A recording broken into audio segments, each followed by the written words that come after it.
মধ্যপ্রাচ্যে জোটের শক্তিশালী প্রবেশ। একটি অত্যাধুনিক যুদ্ধবিমান প্রবল শক্তি নিয়ে মধ্যপ্রাচ্যে প্রবেশ করেছে। পঞ্চম প্রজন্মের যুদ্ধবিমান দস্যু গর্জনে দুবাইকে চমকে দিল। এই আধুনিক ফাইটার তার বিরল গর্জনে দুবাই এয়ার শোতে উপস্থিত সবার মন কাড়ে। ক্রু জানায় সু-55 এর নিখুঁত আঘাতের ক্ষমতা এবার আবার প্রমাণিত হলো। বিমানটির ক্রুরা বলছে এটির নির্ভুল স্ট্রাইক বা লক্ষ্যভেদ ক্ষমতা সত্যিই আধিপত্য দেখিয়েছে। রাশিয়ার সু-57 প্রথমবারের মতো দুবাই এয়ার শোতে অংশ নিয়ে পুরো মধ্যপ্রাচ্যের দৃষ্টি কাড়ে। এই প্রথমবার সু-57 মধ্যপ্রাচ্যের মঞ্চে আনুষ্ঠানিকভাবে হাজির হলো। এর আগে বিমানটি চীন ও ভারতের প্রদর্শনীতে অংশ নিয়েছিল। বাংলাদেশ সহ এশিয়ার অন্যান্য দেশও তখন নজর রেখেছিল এর কার্যক্ষমতার দিকে। রাশিয়ার নায়ক সের্গেই বগদান এই বিমানের প্রদর্শনীতে পাইলট হিসেবে অংশ নেন। তার উপস্থিতি পুরো প্রদর্শনীকে আরও মর্যাদাপূর্ণ করে তোলে। ইউনাইটেড এয়ারক্রাফট কর্পোরেশন জানায় এই প্রদর্শনী সু-57 এর চমৎকার চটপটে চলাচল তুলে ধরেছে। তাদের মতে বিমানটির গতিশীলতা ও আকাশে নিয়ন্ত্রণ ছিল চোখে পড়ার মতো। 17 থেকে 21 নভেম্বর পর্যন্ত চলা এই এয়ার শোতে বিশ্বের বড় বড় এয়ার স্পেস কোম্পানিগুলো অংশ নেয়। প্রতিবেদনে বলা হয়েছে রাশিয়া সু-57 এর যুদ্ধ পরিচালনা ইউক্রেনের লক্ষ্যবস্তুর বিরুদ্ধে আরও বাড়িয়েছে। এটির কমব্যাট অপারেশন আগের তুলনায় বেশি বিস্তৃত হয়েছে। বিশ্লেষকরা দাবি করছেন পুরো স্কোয়াড্রন বা পুরো ফরমেশন আকারে সু-57 যৌথ মিশনে অংশ নিতে দেখা গেছে। এটি বিমানটির ব্যবহার আরও বাড়ার ইঙ্গিত দেয়। এই সু-57 এখন পর্যন্ত একমাত্র পঞ্চম প্রজন্মের যুদ্ধ বিমান যা এত দীর্ঘ সময় বাস্তব যুদ্ধে ব্যবহৃত হয়েছে। অন্য কোনো দেশ এমন ধারাবাহিক যুদ্ধ অভিজ্ঞতা দেখাতে পারেনি। সামরিক সূত্র জানিয়েছে এটি দূরবর্তী স্থান থেকে নির্ভুল নির্দেশিত অস্ত্র ব্যবহার করে আঘাত হেনেছে। স্ট্যান্ড অফ রেঞ্জ থেকে আঘাত করার ক্ষমতা এটিকে আরও ভয়ঙ্কর করে তুলেছে। তবে বাড়তি অভিযান সত্ত্বেও রাশিয়া এখনও সু-57 উৎপাদনে সীমাবদ্ধতার মুখে পড়ছে। পর্যাপ্ত সংখ্যায় তৈরি করতে না পারায় বিমানটির সরবরাহ কম। 2024 সালে উৎপাদন বাড়ানোর পরিকল্পনা থাকলেও শিল্প খাতের নানা সীমাবদ্ধতার কারণে রাশিয়া তা করতে পারেনি। ফলে প্রয়োজন অনুযায়ী উৎপাদন সম্ভব হয়নি। এর আগে বিমানটি ভারতের এয়ারো ইন্ডিয়া শোতেও প্রদর্শিত হয়েছিল, যেখানে পাশে ছিল মার্কিন যুক্তরাষ্ট্রের F-35 যুদ্ধ বিমান। দুই দেশের প্রযুক্তি প্রতিযোগিতা তখন আলোচনায় আসে। রসবোরন এক্সপোর্ট জানিয়েছিল সু-57 এর রপ্তানি সংস্করণ সু-57E আন্তর্জাতিক ক্রেতাদের জন্য উন্মুক্ত। যে দেশগুলো উন্নত স্টেলথ প্রযুক্তি কিনতে চায় তাদের দৃষ্টি এখন এটিতে।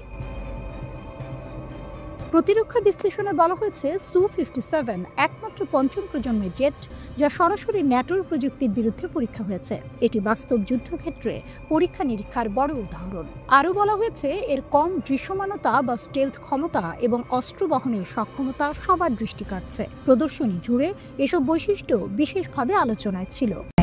শক্তির খেলা চলছে, কে জিতবে?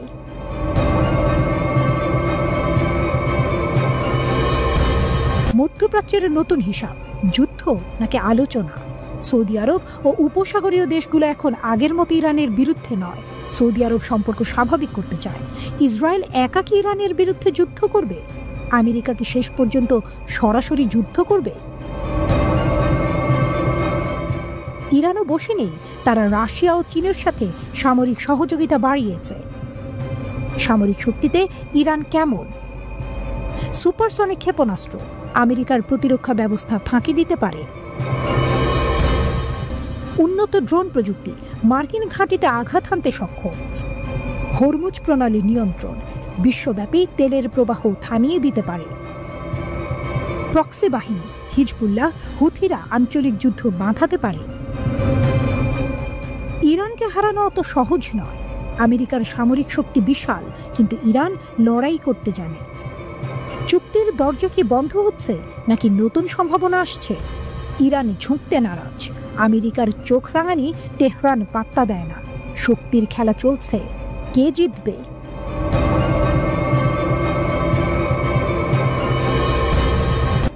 ইরানের সামরিক শক্তি ও কৌশল। ইরান শুধু কথায় নয়, কাজেও শক্তিতে অগ্রগণ্য। মধ্যপ্রাচ্যের প্রখর প্রতিরক্ষা বাহিনী, উন্নত ক্ষেপণাস্ত্র, ড্রোন প্রযুক্তি আর সাইবার যুদ্ধে দক্ষতা, এসবেই ইরানের পরাক্রম স্পষ্ট হয়। তাদের শক্তি সীমাবদ্ধ নয়, তারা নিজেদের সুরক্ষার জন্য নতুন নতুন প্রযুক্তি ও কৌশল শিখছে। পরমাণু চুক্তির দোরগোড়ায় নাটকীয়তা। ট্রাম্পের পরিকল্পনায় ছিল ইরানের পারমাণবিক অস্ত্রধর হওয়া ঠেকানো। তার কথাই ছিল সামরিক আর কূটনৈতিক দুই পথ। কিন্তু ইরান জানে পরমাণু চুক্তি শুধু একটি দরজা। তারা চাইছে আন্তর্জাতিক মঞ্চে নিজেদের মর্যাদা। পরমাণু চুক্তি এটি শুধু আলোচনা নয়, এটি শক্তি, সম্মান ও স্বাধীনতার প্রতীক। ইরান বলছে তাদের পরমাণু অস্ত্রধর হওয়ার আকাঙ্ক্ষা নেই, যদিও সাম্প্রতিক বছরগুলোতে তারা তাদের ইউরেনিয়াম সমৃদ্ধকরণের মাত্রা বাড়িয়ে অস্ত্র নির্মাণের উপযোগী মাত্রার কাছাকাছি পৌঁছে গেছে বলে আশঙ্কা করছে আন্তর্জাতিক আণবিক শক্তি সংস্থা। 2017 থেকে 2021 সালের প্রথম মেয়াদে ট্রাম্পই যুক্তরাষ্ট্রকে ইরান পারমাণবিক চুক্তি নামে খ্যাত joint comprehensive plan of action JCPOA থেকে বের করে আনেন। ওই চুক্তিতে নিষেধাজ্ঞায় ছাড় দেওয়ার বিনিময়ে ইরানের পারমাণবিক কর্মসূচির ওপর নানান বিধিনিষেধ আরোপ করা হয়েছিল। হঠাৎই পরিস্থিতি বদলে যেতে পারে। ট্রাম্প যদি সামরিক পদক্ষেপ নেন তবে ইরানের পাল্টা আঘাত মাটি কাঁপিয়ে দিতে পারে, অথবা আলোচনার মঞ্চে যদি বসা হয় তবে ইরান আন্তর্জাতিক মঞ্চের নতুন শীর্ষসীমা স্পর্শ করতে পারে। বিশেষজ্ঞরা বলছেন ইরান যদি মুসলিম বিশ্বকে ঐক্যবদ্ধ করতে পারে তাহলে ইসরায়েলের জন্য পরিস্থিতি কঠিন হতে পারে। আরব আমিরাত যদি ইরানের সাথে সম্পর্ক আরও জোরদার করে তাহলে মার্কিন যুক্তরাষ্ট্রের মধ্যপ্রাচ্যে প্রভাব কমতে পারে। তাহলে ইসরায়েল কি একঘরে হয়ে পড়েছে? আকাশের বজ্র যেমন ভেঙে দেয় ঘুম, তেমনি যেন খামেনির ডাক তোলে বিদ্রোহের ধুম। পশ্চিমাদের শিকল ভাঙার প্রতিজ্ঞা। খামেনি এক সূর্য, ইরানের জ্বলন্ত আলো। ইসরায়েল ও আমেরিকা বলছে ইরানকে পারমাণবিক শক্তিধর হতে দেওয়া যাবে না। কেন আমেরিকা চায় ইরানের শক্তি ধ্বংস হোক? আমেরিকা জানে ইরান যদি পরমাণু অস্ত্র তৈরি করে তাহলে মধ্যপ্রাচ্যের সামরিক ক্ষমতার ভারসাম্য পুরোপুরি বদলে যাবে।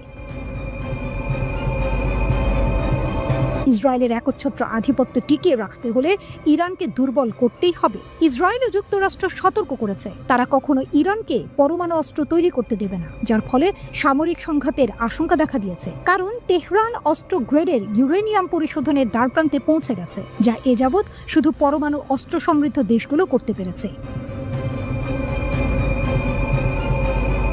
তাই কি এত চাপ? তাই কি এত হুমকি? তেহরান বলছে তাদের ব্যালিস্টিক ক্ষেপণাস্ত্র মূলত আত্মরক্ষার জন্য। যদিও পশ্চিমা দেশগুলো এই অস্ত্রকে সহিংসতা ও সংঘাতপ্রবণ মধ্যপ্রাচ্যে অস্থিতিশীলতার অন্যতম উপাদান মনে করছে। ইসরায়েলি যুক্তরাষ্ট্রের সঙ্গে ক্রমবর্ধমান উত্তেজনার মধ্যে ইরান সাম্প্রতিক মাসগুলোতে তাদের অস্ত্র ভাণ্ডারে ড্রোন ক্যারিয়ারের মতো নতুন অনেক কিছু সংযোজনের কথা জানিয়েছে। ভূগর্ভস্থ একটি নৌঘাঁটিও দেখিয়েছে তারা।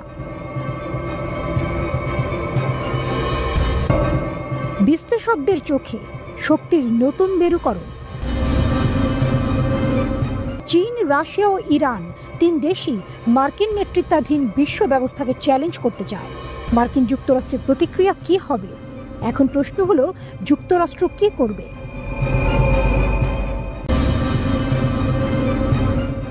ব্রিটেনে আমেরিকার পরমাণু বোমা মোতায়েন।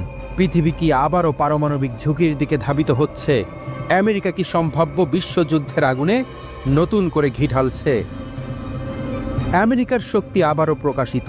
2 দশক পর ব্রিটেনে পৃথিবীর সবচেয়ে বিধ্বংসী অস্ত্র ফিরে এসেছে। আমেরিকা আবারও পারমাণবিক বোমা মোতায়েন করেছে ব্রিটেনে। এই বোমা রাখা হয়েছে লেকেনহেথ এয়ার বেসে, যা ব্রিটিশ এয়ারফোর্সের এক গুরুত্বপূর্ণ বিমান ঘাঁটি। 2008 সালে এখান থেকে পারমাণবিক বোমা সরিয়ে নেওয়া হয়েছিল। তবে স্যাটেলাইট ছবি নিশ্চিত করেছে পারমাণবিক বোমা আবারও ফিরেছে। আমেরিকা এমন সময় এই পদক্ষেপ নিয়েছে যখন ন্যাটো দেশগুলো আমেরিকাকে বাদ দিয়ে পারমাণবিক দল তৈরির পরিকল্পনা নিয়ে কাজ করছে।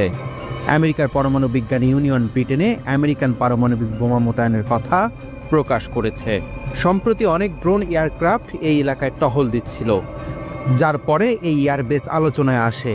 আমেরিকান পরমাণু বিজ্ঞানীরা বলছেন যে এখন পর্যন্ত জনসাধারণের কাছে এমন কোনো ইঙ্গিত পাওয়া যায়নি যে এই ব্রিটিশ ঘাঁটিতে পারমাণবিক বোমা মোতায়েন করা হয়েছে। প্রতিবেদনে বলা হয়েছে স্যাটেলাইট ছবিতে দেখা যাচ্ছে বিমানগুলোকে বাঁচাতে এয়ারবেসে একটি আশ্রয় কেন্দ্র তৈরি করা হয়েছে। কেন ব্রিটেনে পারমাণবিক বোমা? এটা কি রাশিয়া অথবা চীনের বিরুদ্ধে আমেরিকার সতর্কতা? কিছু বিশ্লেষক মনে করছেন রাশিয়ার সাথে উত্তেজনা এবং চীনের উত্থান আমেরিকাকে এই পদক্ষেপ নিতে বাধ্য করেছে। ব্রিটেনে থার্মোনিউক্লিয়ার বোমা রাখা হয়েছে, যা ভয়ঙ্কর ক্ষতির ক্ষমতা রাখে। B6112 ধরনের এই বোমার লক্ষ্য শুধু রাশিয়া নয়, বিশ্বের অন্য কোনো শক্তিও হতে পারে। আমেরিকা প্রস্তুত, কি আসছে পরবর্তী পদক্ষেপ? এই বোমা মোতায়েন বিশ্বের সামনে আমেরিকার শক্তি প্রদর্শনও। এর মাধ্যমে যুক্তরাষ্ট্র জানিয়ে দিয়েছে তাদের প্রতিরক্ষা শক্তি কেবল শত্রুদের জন্য নয়, নিজের মিত্রদের নিরাপদ রাখবে।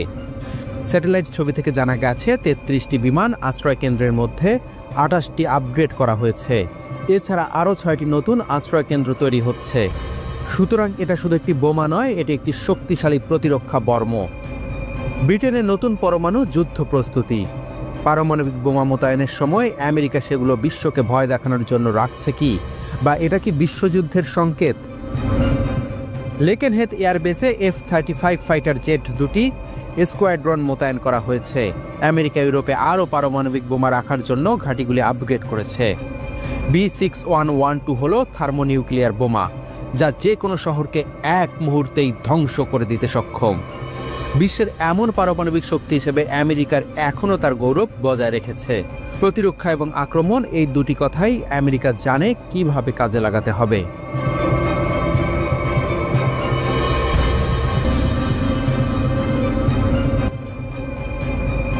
কিন্তু ইরান কি চুপ করে বসে থাকবে? ইতিহাস বলে ইরান প্রতিশোধ নিতে জানে। মধ্যপ্রাচ্যে তাদের বিশাল নেটওয়ার্ক আছে। লেবাননের হিজবুল্লাহ, ইরাকের মিলিশিয়া, ইয়েমেনের হুথি বিদ্রোহীরা সবাই ইরানের মিত্র। যদি যুদ্ধ শুরু হয়, তাহলে আমেরিকা ও তার মিত্রদের জন্য এটি হতে পারে এক ভয়ঙ্কর দুঃস্বপ্ন। সামরিক শক্তিতে তেহরান প্রস্তুত। ইরানের প্রতিরক্ষা বাহিনী বলেছে তারা যে কোনো আগ্রাসনের জবাব দিতে প্রস্তুত। ইরানের ক্ষেপণাস্ত্র এখন আরও শক্তিশালী। সামরিক প্রযুক্তিতে বড় সাফল্য। মধ্যপ্রাচ্যে প্রভাব আরও বাড়ছে। শেষ খেলা হবে কোথায়? যুক্তরাষ্ট্র কি সরাসরি সামরিক অভিযান চালাবে, নাকি নিষেধাজ্ঞার নামে তেহরানকে পেছনে ঠেলতে চাইবে? যুদ্ধের গুঞ্জন, ইরানের পাল্টা আঘাত। ইরান যখন নিশ্চিতভাবে পারমাণবিক শক্তির শীর্ষ পর্যায়ে পৌঁছে গেছে, তখন যুক্তরাষ্ট্র ও ইসরায়েল তাদের শেষ চেষ্টার পরিকল্পনা করছে। শোনা যাচ্ছে যুক্তরাষ্ট্র ও তার ঘনিষ্ঠ মিত্র ইসরায়েল যৌথভাবে ইরানের ওপর হামলার ছক কষছে। যখন যুদ্ধের গুঞ্জন বাতাসে ভাসছে, তখন ইরান জানিয়ে দিল আর অপেক্ষা নয়। শত্রুদের জন্য আসছে তাদের বহুল প্রতীক্ষিত অপারেশন ট্রু প্রমিস 3। ইরানের শক্তিশালী সামরিক অভিযানের ঘোষণা। ইসলামী বিপ্লবী গার্ড কর্পস IRGC এর এক শীর্ষ কমান্ডার সম্প্রতি ঘোষণা দিয়েছেন, অপারেশন ট্রু প্রমিস 3 খুব শিগগিরই বাস্তবায়ন করা হবে। IRGC ডেপুটি কোঅর্ডিনেটর আলী ফজলি জানিয়েছেন, এর আগে ট্রু প্রমিস 1 ও ট্রু প্রমিস 2 সফলভাবে বাস্তবায়ন করা হয়েছে। এবার তৃতীয় ধাপ শুরু হবে পরিকল্পনা অনুযায়ী। এর আগে IRGC প্রধান মেজর জেনারেল হোসেন সালামি বলেছিলেন, ইসরায়েলের বিরুদ্ধে পরিচালিত ট্রু প্রমিস 1 ও ট্রু প্রমিস 2 ছিল শুধুই সতর্কবার্তা, মূল প্রতিশোধ এখনও নেওয়া হয়নি। এবার ট্রু প্রমিস 3 সম্পর্কে ইঙ্গিত দিয়ে জেনারেল সালামি স্পষ্ট করে বলেছেন, যদি শত্রুরা তাদের ষড়যন্ত্র চালিয়ে যায়, তাহলে এবার ইরান এমন আঘাত করবে যা আগে কখনো কেউ দেখেনি। তিনি আরও বলেন, আজকের ইরান আগের চেয়ে অনেক শক্তিশালী। আমরা এতটাই ক্ষমতাধর যে পুরো বিশ্ব কাঁপিয়ে দিতে পারি। আমাদের শক্তি শত্রুদের কল্পনার বাইরে। ইতোমধ্যেই ইরান তার শক্তিশালী অস্ত্রভাণ্ডার গড়ে তুলেছে, যা শত্রুদের জন্য আতঙ্কের কারণ হয়ে উঠেছে। নর্থ কোরিয়ার নকশার উপর ভিত্তি করে ইরান গোপনে পারমাণবিক ক্ষেপণাস্ত্র তৈরি করেছে বলে দাবি করেছে national council of resistance of Iran. এসব ক্ষেপণাস্ত্র ইরান থেকে ইউরোপে উড়ে গিয়ে ভয়াবহ ধ্বংসযজ্ঞ চালাতে সক্ষম। গোপন পারমাণবিক কর্মসূচি। NCRI এর প্রতিবেদনে বলা হয়েছে, তেহরান 2টি গোপন স্থাপনায় এসব অস্ত্র তৈরি করছে, যেখানে আসলে স্যাটেলাইট উৎক্ষেপণ কেন্দ্র হিসেবে ছদ্মবেশে পরিচালিত হচ্ছে। এসব কেন্দ্রে পারমাণবিক কর্মসূচি আরও দ্রুত গতিতে এগিয়ে নেওয়া হচ্ছে। তেহরানের তৈরি ক্ষেপণাস্ত্রগুলো 3000 কিলোমিটারের বেশি দূরত্ব অতিক্রম করতে পারে, যা ইউরোপের বিভিন্ন স্থানে হামলা চালানোর জন্য যথেষ্ট। এই মিসাইল তৈরির কার্যক্রম ভূগর্ভস্থ সাইটে পরিচালিত হচ্ছে, যাতে গোয়েন্দা নজরদারি থেকে বাঁচা যায়। স্যাটেলাইট চিত্রে দেখা গেছে এই স্যাটেলাইটগুলোর গোপনীয়তা নিশ্চিত করতে কনক্রিট প্ল্যাটফর্ম ব্যবহার করা হয়েছে। তবে ইরানের দাবি এটি স্যাটেলাইট উৎক্ষেপণের জন্য একটি প্রদর্শনী মাত্র। ইরানের নতুন ব্যালিস্টিক মিসাইল। সম্প্রতি ইরান তাদের নতুন ব্যালিস্টিক মিসাইল এতেমাদ উন্মোচন করেছে, যা ১৭০০ কিলোমিটার দূরের লক্ষ্যবস্তুতে আঘাত হানতে সক্ষম। এছাড়া ইসলামী বিপ্লবী গার্ড কর্পস IRGC ও প্রতিরক্ষা গবেষণা সংস্থা শাহরুদ মিসাইল কেন্দ্র পরিচালনা করছে, যেখানে পারমাণবিক ওয়ারহেড তৈরি করা হচ্ছে। এই ওয়ারহেড গাহেম-১০০ ক্ষেপণাস্ত্রে সংযোজন করা হবে, যা আরও উন্নত মারাত্মক ধ্বংসযোগ্য চালাতে সক্ষম। NCRI এর দাবি IRGC আগামী কয়েক মাসের মধ্যে উন্নত গাহেম-১০০ রকেটের পরীক্ষা চালানোর পরিকল্পনা করছে। ইরানের গোপন পরীক্ষাগার। দ্বিতীয় পরীক্ষামূলক কেন্দ্রটি সেমনান শহরের দক্ষিণ পূর্বে, যা ২০০৫ সাল থেকে সম্প্রসারিত হচ্ছে। এখানে সিমোর্গ ক্ষেপণাস্ত্রের উন্নয়ন চলছে, যা উত্তর কোরিয়ার নকশার ভিত্তিতে তৈরি। NCRI আরও দাবি করেছে ইরান তার গোপন কর্মসূচিকে মহাকাশ গবেষণা কর্মসূচির সঙ্গে যুক্ত করেছে, যাতে আন্তর্জাতিক সম্প্রদায় সহজে সন্দেহ করতে না পারে। এই লক্ষ্যে খামেনি স্পেস লঞ্চ টার্মিনাল প্রতিষ্ঠা করা হয়েছে। রাশিয়া ও চীনের সঙ্গে জোট। এদিকে ইরানের প্রেসিডেন্ট মাসুদ পেজেশকিয়ান বলেছেন, আমরা রাশিয়া ও চীনের সঙ্গে সম্পর্ক আরও শক্তিশালী করব। আমেরিকার একতরফা ও স্বৈরাচারী নীতির বিরুদ্ধে আমরা প্রতিরোধ গড়ে তুলতে প্রস্তুত। সম্প্রতি রাশিয়ার সঙ্গে ২০ বছরের কৌশলগত প্রতিরক্ষা চুক্তি স্বাক্ষর করেছে ইরান। প্রথমবারের মতো ক্রেমলিন সফরে গিয়ে প্রেসিডেন্ট পেজেশকিয়ান রাশিয়ার সঙ্গে প্রতিরক্ষা চুক্তিতে স্বাক্ষর করেন। সামরিক মহড়া ও ট্রু প্রমিস 3। ইরান একটার পর একটা সামরিক মহড়া চালিয়ে যাচ্ছে। তারা নতুন নতুন ক্ষেপণাস্ত্র পরীক্ষা করছে ও নিজেদের পারমাণবিক শক্তি আরও শক্তিশালী করছে। এখন প্রশ্ন উঠছে, ইরান কি বহুল আলোচিত অপারেশন ট্রু প্রমিস 3 এর মাধ্যমে তার পারমাণবিক শক্তিমত্তার জানান দিতে যাচ্ছে? ইরান ও তার পারমাণবিক কর্মসূচি নিয়ে বিশ্ব রাজনীতিতে আলোচনা বহু পুরনো। একদিকে চিরশত্রু ইসরায়েল, অন্যদিকে যুক্তরাষ্ট্রের কঠোর নিষেধাজ্ঞা। এসব উপেক্ষা করে ইরান নিজেদের সামরিক ও পারমাণবিক শক্তিকে আরও এগিয়ে নিচ্ছে। আজকের ইরান আগের চেয়ে অনেক বেশি অপ্রতিরোধ্য এবং তাদের সাম্প্রতিক পারমাণবিক কার্যক্রমে তার সবচেয়ে বড় প্রমাণ।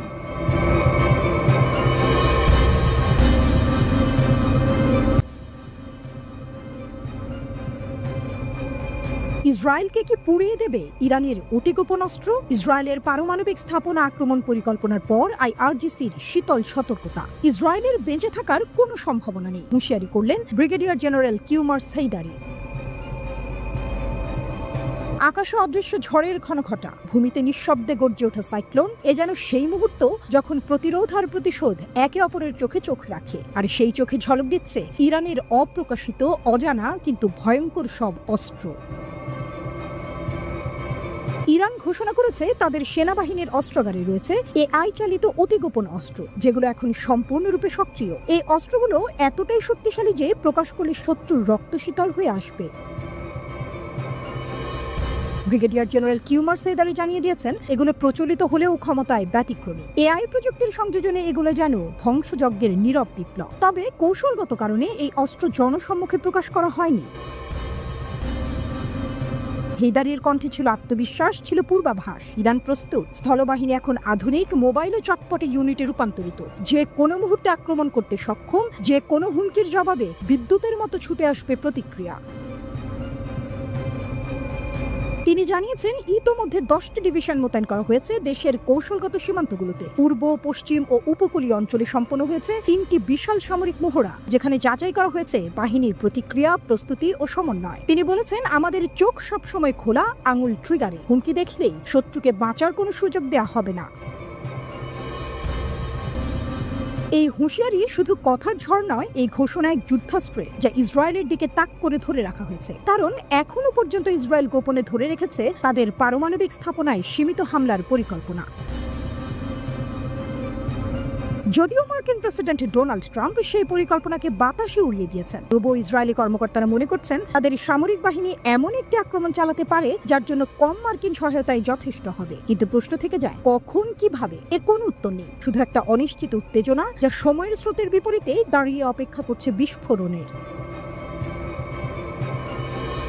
এদিকে ইরানের সেনাবাহিনী শুধু শক্তিশালী নয়, তারা সাইবার যুদ্ধের জন্য প্রস্তুত। গঠন করা হয়েছে বিশেষ সাইবার ইউনিট, যারা শত্রুর ডিজিটাল নেটওয়ার্ককেও হানা দিতে প্রস্তুত। আর এইসব কার্যক্রম চলছে ইসলামী বিপ্লবী গার্ড বাহিনী IRGC ও স্থলবাহিনীর সমন্বয়ে স্থল, আকাশ ও সমুদ্রের সর্বত্র। এই সংহত শক্তি ইরানকে আজ এক পরিপূর্ণ প্রতিরোধ শক্তি বানিয়েছে। রাষ্ট্রপতি মাসুদ পেজেশকিয়ান বলেন, ইরানের সেনাবাহিনী আজ বিশ্বের কাছে একটি মডেল বাহিনী। তার মতে, এই সংগঠিত শক্তি ও রণকৌশলের কারণে ইরান আজ পশ্চিম এশিয়ার এক অবিসংবাদিত পরাশক্তি। এ যেন ইতিহাসের অপেক্ষমান অধ্যায়, যেখানে একদিকে ভয়ঙ্কর পরিকল্পনা, আরেকদিকে তার চেয়েও ভয়ঙ্কর প্রস্তুতি। ইসরায়েল যদি আগুন জ্বালাতে চায়, ইরান প্রস্তুত তাকে ছাই করে দিতে। এই যুদ্ধ হবে অস্ত্রের, প্রযুক্তির, কৌশলের। আর ইরান বলে দিয়েছে, যদি যুদ্ধ আসে, বেঁচে ফেরার কোনো সম্ভাবনা নেই। আকাশে যখন নীরব ঝড় বইছে, যখন রাডারে ধরা না পড়ার প্রতিশ্রুতি নিয়ে উঠছে মার্কিন F-35, তখনই এক বিস্ময়ের নাম হয়ে উঠে এসেছে ইরানের বাফার 373। এটি কেবল একটি ক্ষেপণাস্ত্র প্রতিরক্ষা ব্যবস্থা নয়, এ যেন তেহরানের কণ্ঠে উচ্চারিত এক চ্যালেঞ্জ, যার প্রতিধ্বনি পৌঁছে গেছে ওয়াশিংটনের স্ট্র্যাটেজিক বাংকার থেকে শুরু করে তেল আবিবের যুদ্ধ পরিকল্পনা কক্ষে।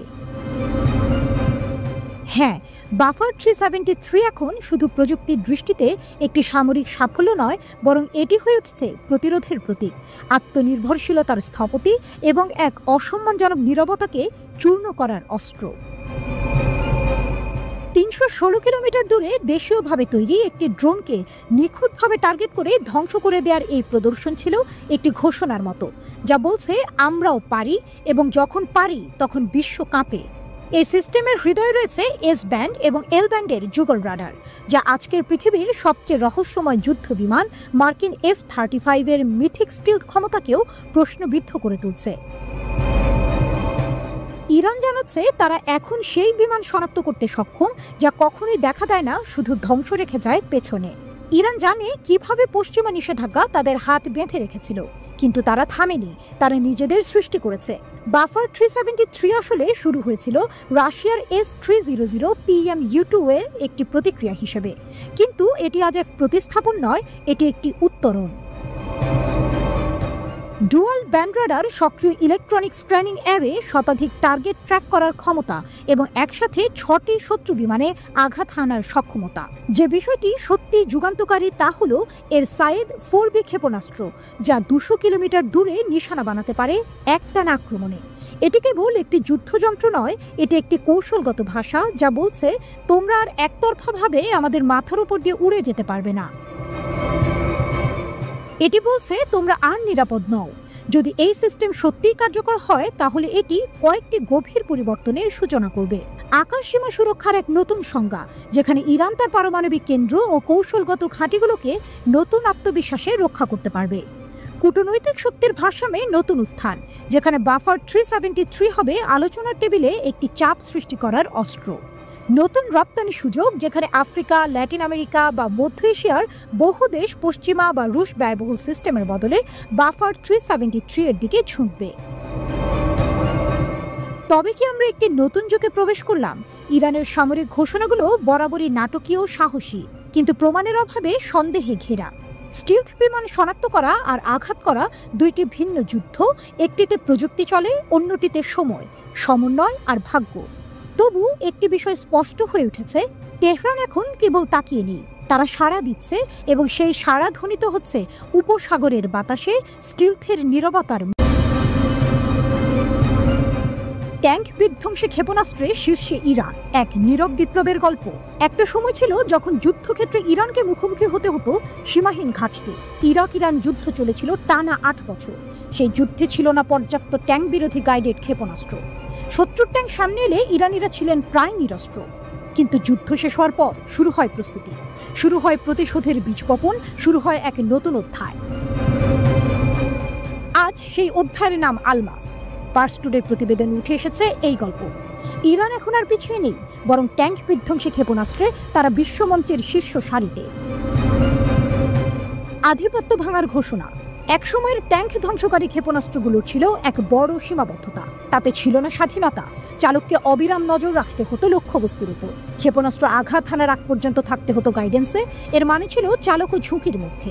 যখন আধুনিক সেন্সর আর ড্রোন প্রযুক্তি এগিয়ে আসে, তখন পুরনো এই পদ্ধতিগুলো হয়ে পড়ে বিপজ্জনক। দৃষ্টিগোচরে থাকা মাত্রই ধরা পড়ে উৎক্ষেপণের স্থান, নির্দেশক ব্যক্তি হয়ে যায় সহজ টার্গেট। এই বাস্তবতায় দরকার পড়ে নতুন প্রজন্মের ক্ষেপণাস্ত্রের। ফায়ার অ্যান্ড ফরগেট মানে ছুঁড়ে দিলেই ভুলে যাও। টপ ডাউন অ্যাটাক মানে উপর থেকে ট্যাঙ্কের দুর্বল ছাদে আঘাত। পশ্চিমের দেশগুলো বানিয়েছে জ্যাভলিন ও স্পাইকের মতো ক্ষেপণাস্ত্র, আর ইরান তারা এনেছে আলমাস, একটি ক্ষেপণাস্ত্র যা সেই একচেটি আধিপত্য ভেঙে দিয়েছে। আলমাস ইরানের ঘরোয়া প্রযুক্তির বিস্ময়। 2020 সালে প্রথম প্রকাশ পায় আলমাস ক্ষেপণাস্ত্র। আবাবিল 3 ড্রোন থেকে উৎক্ষেপণ করা হয়েছিল এটি। আঘাত করে সাজোয়া ড্রোন, দুর্গ, এমনকি সেনা সদস্যদের উপর। সবচেয়ে বড় কথা, এটি উৎক্ষেপণ করা হয় বিভিন্ন প্ল্যাটফর্ম থেকে। ড্রোন, হেলিকপ্টার, যানবাহন, এমনকি ব্যক্তিও এটি ব্যবহার করতে পারে। আলমাসের রয়েছে 4টি মডেল। আলমাস 1 পাল্লা 200 মিটার থেকে 4 কিলোমিটার, নির্দেশিকা পদ্ধতি 2 বিন্দু, বিশেষভাবে নির্মিত দুর্গ ধ্বংসে।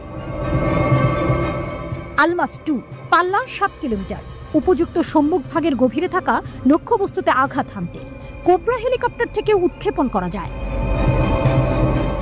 আলমাস 3 পাল্লা 10 কিলোমিটার, লক অন ক্ষমতা সম্পন্ন, অনুসরণ করে উন্নত নির্দেশিকা পদ্ধতি। বদর দেখতে আলমাসের মতোই, পাল্লা 200 থেকে 2000 মিটার, ভেদ করতে পারে 600 মিলিমিটার সাজোয়া ইস্পাত। এটা যেন ট্যাঙ্কের হৃদয়ে ঢুকে ছিঁড়ে ফেলা এক ইস্পাতের শানিত কবিতা। আলমাস 4 এবং এনলোস এখন উন্নয়ন পর্যায়ে, তাদের নিয়ে চলছে নীরব প্রস্তুতি ভবিষ্যতের আরও ধ্বংসাত্মক সংস্করণে।